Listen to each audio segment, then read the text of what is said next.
रात करीब 2:30 बजे का वक्त होता है। घर के पिछले कमरे में एक महिला की हत्या की जा रही है। महिला के गले को टूटे हुए शीशे के टुकड़े से रेता जा रहा है। गले से खून की धार चल रही है। वो चीख रही हैं, चिल्ला रही हैं, लेकिन कातिल को जरा भी बेचारी पर तरस नहीं आ रहा। वो लगातार महिला की गर्दन को रेत रहा है। उस महिला के होठों पर दर्द की चीखें हैं और आंखों में आंसू। वो उन्हीं पथराती हुई आंखों से सामने खड़े कातिल को देख रही होती हैं, हाथ उठाकर खुद को छोड़ देने की मिन्नतें कर रही होती। लेकिन कातिल को उन पर जरा भी तरस नहीं आया, जरा भी रहम नहीं आया। कुछ देर में ही तड़प तड़प कर महिला की मौत हो गई। लेकिन उससे भी ज्यादा शर्मनाक और खौफनाक हरकत कातिल ने की, क्योंकि कातिल ने कत्ल के बाद महिला के सारे कपड़े उतार दिए और उसे पूरी तरह बरहना यानी न्यूड कर दिया। करीब 15 मिनट के बाद यानी रात करीब 3 बजे एक लड़की चीखती चिल्लाती हुई घर के ऊपर चढ़ती है, घर की छत पर चढ़ती है और तेज तेज चिल्लाते हुए पड़ोसियों को बुलाती है। इस लड़की की उम्र महज 15 साल है, जो उस औरत की बेटी है जिसका कत्ल किया गया है। वो रो रो कर पड़ोसियों को बुला रही है। तभी पड़ोस में रहने वाली एक महिला उससे पूछती है कि क्या हुआ, इतनी रात में तुम चिल्ला क्यों रही हो, रो क्यों रही हो। जिस पर वो लड़की कहती है कि आंटी देखिए ना, माँ के बहुत खून बह रहा है और वो कुछ बोल नहीं रही, उन्हें क्या हो गया, प्लीज मेरी मदद कीजिए। महिला तुरंत ही अपने घर से निकलती है और उस लड़की के घर पहुंचती है। लेकिन जब वो लाश को देखती हैं तो उनके होश हो जाते हैं, क्योंकि घर के पिछले कमरे में महिला की लाश पड़ी थी, जिसके गले से खून निकल रहा था।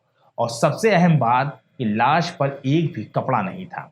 जी हाँ, लाश पूरी तरह न्यूड थी, यानी बेलिबास थी। लेकिन कातिल ने जब कत्ल कर दिया तो भला लाश के कपड़े उतार कर उसे यूं बेइज्जत क्यों किया। तो इसके पीछे भी एक पुख्ता वजह है और पुलिस ने इस वजह का पता लगाते हुए मामले का खुलासा कर दिया। क्योंकि यूपी पुलिस के लिए मशहूर है कि वो चाह जाए तो कब्र से निकाल कर मुर्दों की गवाही करवा दे, और कातिल तो फिलहाल जिंदा ही घूम रहे थे। पुलिस ने इस हत्याकांड का सनसनीखेज खुलासा करते हुए मकतूल की नाबालिग बेटी को ही गिरफ्तार कर लिया। जी हाँ, कत्ल किसी गैर ने नहीं बल्कि खुद उस महिला की नाबालिग बेटी ने किया था। अब अगले कुछ मिनटों में हम इस पूरी सच्ची घटना पर रोशनी डालेंगे और ये समझने की कोशिश करेंगे कि आखिर एक नाबालिग बेटी ने अपनी ही माँ का इतनी बेरहमी से कत्ल क्यों किया और उसे बेलिबास क्यों किया। नमस्कार, आदाब, सत श्री अकाल। मैं हूं मोहम्मद आसिफ दुलार और आप देखना शुरू कर चुके हैं हमारी खास पेशकश केस डायरी विद आसिफ दुलार। यह खौफनाक सच्ची घटना यूपी की राजधानी लखनऊ की है, जहां एक इलाका पड़ता है कोतवाली है चिन्हट, और चिन्हट कोतवाली इलाके में गांव है सिमरा। इसी गांव में 40 साल की उषा सिंह अपनी नाबालिग बेटी के साथ जिंदगी गुजार रही होती हैं। उषा सिंह के पति योगेंद्र की मौत करीब 12 साल पहले ही हो चुकी है, लिहाजा वो अपनी बेटी के साथ अकेली रहती और उसकी परवरिश करती। उषा ऑडिट भवन में हाउसकीपिंग का काम करती, जिससे उनके परिवार का खर्च चल रहा है। उषा ने एक दिन अपने भाई रवि से कहा कि बेटी मुझे जान से मारने की धमकी दे रही है, जिस पर रवि कहते हैं कि दीदी तुम बेकार में परेशान हो, वो तो इतनी छोटी है, वो भला क्या कर लेगी। जिस पर उषा ने कहा बात तो ठीक है, लेकिन फिर भी मुझे बेटी और उस लड़के से कई बार डर लगने लगता है और कहीं वो कोई कांड ना कर दें। जिस पर रवि कहते हैं दीदी तुम परेशान ना हो, वक्त के साथ सब कुछ ठीक हो जाएगा, बिटिया जब बड़ी हो जाएगी तो वो भी समझदार हो जाएगी।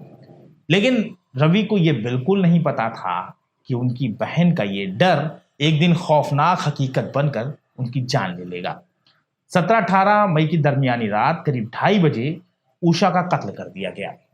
उषा की बेटी ने ही रात करीब 3 बजे पड़ोसियों को मां के कत्ल की जानकारी दी। पड़ोसियों ने कहा कि तुम तुरंत अपने मामा रवि को कॉल करके बताओ, लेकिन लड़की कॉल करने को बिल्कुल तैयार नहीं थी, क्योंकि मामा को सब कुछ पता था। पड़ोसियों के बार बार कहने पर मजबूरी में लड़की ने मामा रवि को कॉल करते हुए इस कांड के बारे में बताया। भांजी की बात सुनते ही मामा रवि पर मानो बिजली टूट पड़ी। कुछ देर में ही मामा रवि और पुलिस दोनों ही मौके पर पहुंचे।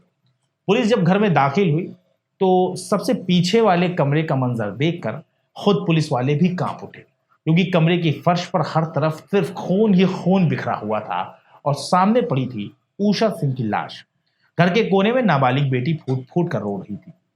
माँ की मौत के बाद बेटी बिल्कुल टूट गई, वो पूरी तरह अनाथ हो चुकी होती है। पुलिस को भी बेटी पर तरस आने लगा। पुलिस ने लाश का पंचनामा भरा और पोस्टमार्टम के लिए भेज दिया। पुलिस ने रोती हुई नाबालिग बेटी को दिलासा दिया। एसएचओ ने कहा कि बेटी तुम बिल्कुल परेशान न हो, बस तुम ये बताओ कि हुआ क्या था, तुमको कब और कैसे पता चला कि तुम्हारी माँ का कत्ल हो गया। पुलिस के इस सवाल से ही नाबालिग बेटी हड़बड़ा गई। दरअसल बेटी और उस लड़के ने कत्ल तो कर दिया था और पूरा सीन भी क्रिएट किया, लेकिन वो एक मजबूत कहानी तैयार करना भूल गए जो उन्हें पुलिस को सुनानी थी। बस बेटी की जुबान का लड़खड़ाना था कि पुलिस को उस पर शक हो गया। पुलिस ने तुरंत ही लड़की को हिरासत में ले लिया और फिर मनोवैज्ञानिक तरीके से उससे पूछताछ शुरू होती है। कुछ देर तक तो वो लड़की पुलिस के सामने झूठ बोलती रही, लेकिन सवालों के बवंडर के आगे वो लड़की तिनके के मानिंद बिखर गई।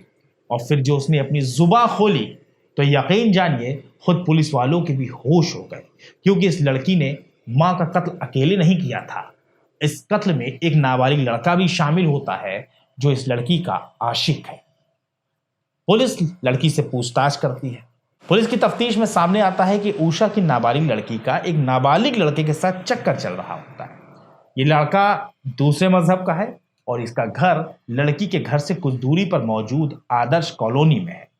इन दोनों का रिश्ता दुनिया और परिवार की नजरों से बचकर परवान चढ़ा। लेकिन फिर एक दिन उषा को बेटी के रिश्तों के बारे में पता चल गया। उषा ने बेटी को समझाने की कोशिश की, लेकिन बेटी नहीं मानी। उषा ने बेटी के बाहर निकलने पर पाबंदी लगा दी। कुछ दिनों तक उषा बेटी को अपने साथ ऑफिस भी ले गई ताकि वो नजरों के सामने रहे और उस लड़के से ना मिले। लेकिन जैसे जैसे बच बचा कर लड़की अपने प्रेमी से मिलती थी। लड़की जब कभी अपने प्रेमी से मिलती तो बस यही कहती कि यार मम्मी बहुत परेशान करती हैं, वो कहीं आने जाने नहीं देती, और जब से उन्हें तुम्हारे बारे में पता चला तो वो हमेशा मुझे शक की निगाहों से देखती हैं। मुझे अपनी माँ से ही नफरत होने लगी है। जिस पर लड़की का प्रेमी कहता है तुम परेशान ना हो, मैं एक दिन सब कुछ ठीक कर दूंगा, तुम बस मेरा साथ न छोड़ना, हम दोनों शादी करके कहीं दूर चले जाएंगे। कुछ इसी तरह से दोनों नाबालिगों की मोहब्बत परवान चढ़ गई थी। लेकिन हद तो तब हो गई जब उषा की नाबालिग बेटी अपने नाबालिग प्रेमी के साथ साल 2024 में घर से भाग गई। उषा ने बेटी के प्रेमी के खिलाफ मुकदमा लिखवा दिया। पुलिस ने कार्रवाई करते हुए न सिर्फ लड़की को बरामद किया बल्कि लड़के को बाल सुधार गृह भी भेज दिया। कुछ वक्त के बाद वो लड़का बाल सुधार गृह से वापस लौटा। एक बार फिर उषा की बेटी और उस प्रेमी की उस लड़के की मुलाकात शुरू हो गई। वो दोनों एक बार फिर मिलने जुलने लगते हैं। चूंकि उषा ने उस लड़के को गिरफ्तार करवाया था, लिहाजा लड़का और खुद उषा की बेटी उससे खुन्नस रखने लगी और दोनों के दिल ही दिल में उषा के खिलाफ जहर पनपने लगा।